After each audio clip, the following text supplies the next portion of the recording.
नमस्ते मित्रों, कैसे हैं आप सभी लोग। तैयारी कर रहे होंगे, लेकिन तैयारी करते समय कई तरह के प्रश्न जो है वो आपके मन में उठते होंगे। और चूंकि मैं भी अपने जीवन में प्रतियोगी परीक्षार्थी के रूप में काफ़ी समय तक, लंबे समय तक मैंने प्रतियोगी परीक्षार्थी का जीवन जिया है, और मैं आज भी मानता हूं कि मैं प्रतियोगी परीक्षार्थी ही हूं और मेरी परीक्षा पग पग पर होने वाली है। क्योंकि आप सोचिए, पढ़ाना भी परीक्षा से कम नहीं है। कभी गलती से भी कोई गलत शब्द निकलता है तो ऐसा लगता है, बोले अरे यार देखो आप, है ना। तो प्रतियोगी परीक्षार्थी बने रहने में ही फायदा है। हाँ, ये ज़रूर है कि आप एक अच्छी सेवा में, सरकारी सेवा में आपका चयन हो जाए, उसके पश्चात भी आप प्रतियोगी बने रहें। कहने का मतलब ये है कि परीक्षा देने के लिए ही प्रतियोगी न बने, लेकिन डे टू डे लाइफ में जब हम छात्रों को पढ़ाते हैं तो एक प्रतियोगी होना इसलिए ज़रूरी है ताकि हम नई नई चीज़ें खोजें और पढ़ें और बच्चों तक भी पहुंचाएं। अब मैं कोशिश करता हूं कि जो प्रश्न मेरे मन में उठते थे और अभी बहुत सारे बच्चे जो हैं प्रश्न पूछते हैं, उन्हीं बातों को आधार बनाकर मैं कोशिश करता हूं कि एक एक प्रश्न के बारे में संक्षिप्त राय आपके समक्ष में अपने दृष्टिकोण से रखूं। इन बातों को मानना नहीं मानना ये आपके ऊपर पूर्णतः निर्भर करता है, और कोई बाध्यता तो है ही नहीं दोस्तों। मुझे यूं लगता है कि बच्चे अक्सर कंफ्यूज हो जाते हैं कि क्या सर एक समय में एक ही तैयारी हमें करनी चाहिए, या फिर हमें रास्ते में आने वाले सभी पड़ावों के बारे में भी सोचना चाहिए। चलिए एक छोटा सा उदाहरण लेता हूं। आपने बीएड कर रखा है, ठीक है, और आपके ग्रेजुएशन में सब्जेक्ट है, मान लीजिए एक तो लैंग्वेज है, हिंदी है, दूसरा लैंग्वेज एक और आपके संस्कृत है, दो लैंग्वेज हो गई, और तीसरा आपका कोई ऐसा सब्जेक्ट है जैसे पॉलिटिकल साइंस है, इकोनॉमिक्स है, जो भी ग्रुप के अनुसार है। तो अब आपका मन होता है यार कि सेकंड ग्रेड की तैयारी कर रहा हूँ तो मेरे पास तो संस्कृत भी है और मेरे पास हिंदी भी है। कम से कम अब आप दो विषयों के बारे में सोचेंगे, निश्चित तौर पर दो विषयों के बारे में सोच बनती है, क्योंकि आप ग्रेजुएट हैं दोनों विषयों में और बीएड भी आपने कर रखी है।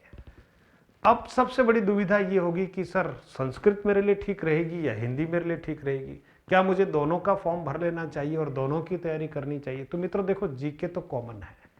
अब आप भले संस्कृत और हिंदी दोनों ही इधर पढ़ें विषय के रूप में, लेकिन जीके कॉमन है। लेकिन मेरा ये मानना है कि आप जो है ये निर्णय करेंगे साहब किस में वैकेंसी ज़्यादा है, किस में कम है, जिसमें सीट्स ज़्यादा होगी उसकी मैं तैयारी करूँगा।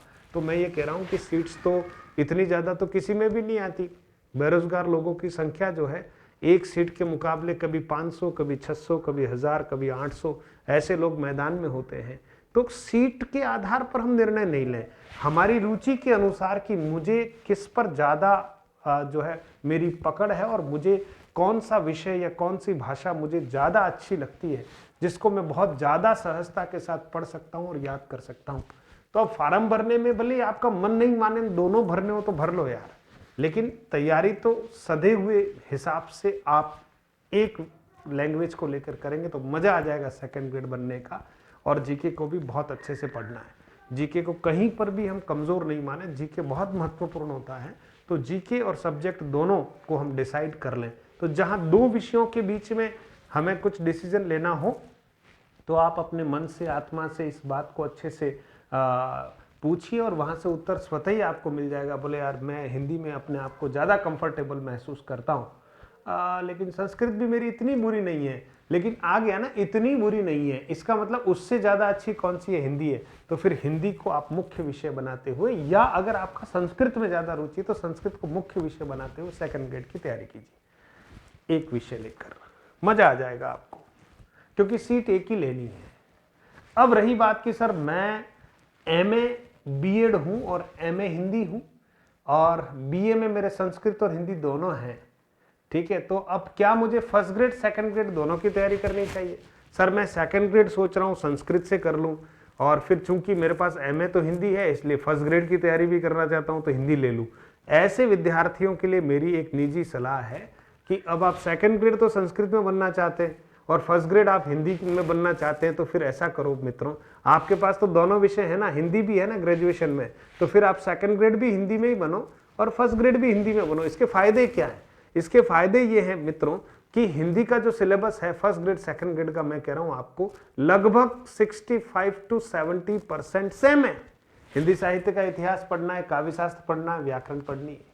तो आप सोचिए कोर बातें तो हमें पढ़नी है, फर्स्ट ग्रेड में भी पढ़नी है, सेकंड ग्रेड में भी पढ़नी है, तो फिर कॉमन जो पार्ट है वो ज्यादा है, इसलिए हमें सेकंड ग्रेड फर्स्ट ग्रेड दोनों की तैयारी करनी चाहिए। अब कोई कहेगा नहीं सर फर्स्ट ग्रेड जो है वो ज्यादा इजी होता है इसलिए मैं सेकंड ग्रेड नहीं, मेरा तो टारगेट फर्स्ट ग्रेड है। अच्छी बात है, फर्स्ट ग्रेड आपका टारगेट है, बहुत अच्छा है ना, क्योंकि बहुत सारे बच्चों का टारगेट आरएस ही होता है और बाद में पता चला कि 2-4 वर्षों के बाद कहीं कुछ हुआ ही नहीं तो फिर आरएस कर रहे हैं दीवारों पे।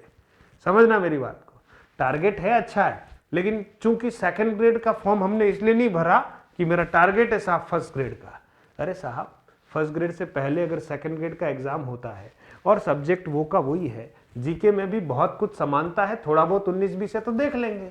तो दोनों ही ग्रेड की तैयारी हमें करनी चाहिए। और मैं तो कह रहा हूं कि मुफलिसी के दिनों में और बेरोजगारी के दिनों में जो भी रोजगार हमें सबसे पहले मिल जाए उसका हमें सम्मान करना चाहिए और उस रोजगार को लेते हुए आप आगे के सपनों को साकार करें, कोई बुरी बात नहीं है इसमें।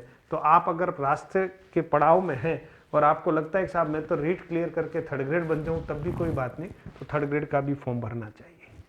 वही हिंदी व्याकरण है, सेकंड ग्रेड में जो शिक्षण विधियां पढ़ोगे ना वही शिक्षण विधियां जो है रीट में भी है। इसलिए आप समझें मेरी बात को कि यहां हम ग्रेड के चक्कर में ना उलझें और जब हम बेरोजगार होते हैं तो विदाउट ग्रेड है, इसलिए थर्ड ग्रेड भी हमारे लिए बढ़िया है, सेकंड ग्रेड उससे और बढ़िया है, फर्स्ट ग्रेड तो सबसे बढ़िया है ही है, लेकिन हम एग्जाम तीनों ग्रेड के देंगे और एक साथ तो एग्जाम होते नहीं मित्रों, इसलिए उनके बीच में गैप होगा जरूर निश्चित तौर पर। तो कॉमन पार्ट तो हम पढ़ ही रहे हैं मस्ती के साथ, और फिर जिसका एग्जाम पहले होगा, जैसे मान लीजिएगा कि फर्स्ट ग्रेड का एग्जाम पहले घोषित हो गया है तो हम लास्ट समय में फर्स्ट ग्रेड को बहुत अच्छे से प्रायोरिटी देते हुए पढ़ लेंगे। फिर फर्स्ट ग्रेड के बाद सेकंड ग्रेड का एग्जाम प्रस्तावित होता है तो बीच में जो टाइम है साहब बाकी कॉमन पार्ट तो हमने पढ़ ही रखा, सेकंड ग्रेड का कुछ एक्स्ट्रा पार्ट है उसको बीच वाले समय में हम बहुत अच्छे से पढ़ लेंगे।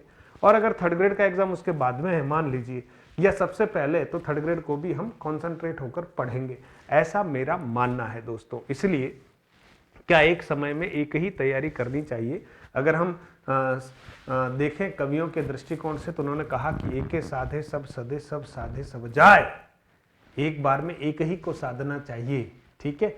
और ये भी कहा है कि धीरे धीरे रे मना धीरे सब कुछ होए, माली सींचे सो गढ़ा ऋतु आए फल होए। पर मित्रों 21वीं सदी है, ये बातें थोड़ी पुरानी हो गई है, सत्य हैं बातें, गलत नहीं है, इनकी सार्थकता आज भी है, लेकिन जो समय अभी चल रहा है उसके अनुसार अब एक को साधने का हमें प्रयास करना चाहिए। लेकिन रास्ते में जो पड़ाव हमारे समक्ष होते हैं उनको भी हमें ज़रा अपने हाथ में रखने चाहिए, क्योंकि एक बार अगर हम सफल हो गए ना तो उस आत्मविश्वास के सहारे आगे की तरफ बढ़ सकते हैं, बशर्ते कि हम आलसी ना हो जाए। तो मेरी बात आप तक पहुंच गई होगी मित्रों। इसलिए एक समय में आप एक तैयारी का लक्ष्य जरूर रखें, लेकिन रास्ते में आने वाले एग्जाम्स को भी हमें पढ़ना चाहिए, और अगर उसके लिए समय मिलता है तो उस समय पूरा डेडिकेटेड होकर हमें लोअर ग्रेड्स वाले एग्जाम पर भी फोकस करना चाहिए, क्योंकि जो हमारा सपना है वो बहुत दूर है, उससे पहले जो सपने रास्ते में आ रहे हैं उन्हें अपना बना लेना चाहिए, ताकि हमारा कॉन्फिडेंस बना रहे। और अल्टीमेटली गोल तो आपका वो होना चाहिए जहां आप पहुंचना चाहते हैं, वहां पर पहुंचकर ही आप विश्राम करेंगे। तो बहुत बहुत धन्यवाद मित्रों। मैं कुछ कुछ बातें आपको कहता रहता हूँ, इनका कितना असर आपके ऊपर पड़ता होगा ये आप कमेंट के माध्यम से बता पाएंगे, तभी मुझे समझ में आएगा। केवल वीडियो देखकर इतिश्री मत कीजिएगा। ये वीडियो शायद रात्रि के कौन से प्रहर में मैं शूट कर रहा हूँ ये आपको अंदाजा नहीं होगा, और ये शूट करना बाध्यता नहीं है, इच्छा है कि अगर ये शब्द किसी मेरे विद्यार्थी के काम आ जाएं और वो अगर दुविधा से थोड़ा सा बाहर निकल जाए तो मेरा ये रात्रि जागरण ठीक है ना, करता रहूंगा, क्योंकि शिक्षक हूं मित्रों, ये तो मेरा काम है, मेरे विद्यार्थियों का मार्गदर्शन करना। आपके मन में और कोई प्रश्न और जिज्ञासा हो तो कमेंट में जरूर डालिएगा, मैं अपना चिंतन है ना इस तरह के मोटिवेशनल वीडियो के माध्यम से आप तक जरूर पहुंचाऊंगा। पढ़ते रहो दोस्तों, 2024 आपका ही है, बीती बात बिसारी नहीं, आगे की सुधी नहीं। धन्यवाद।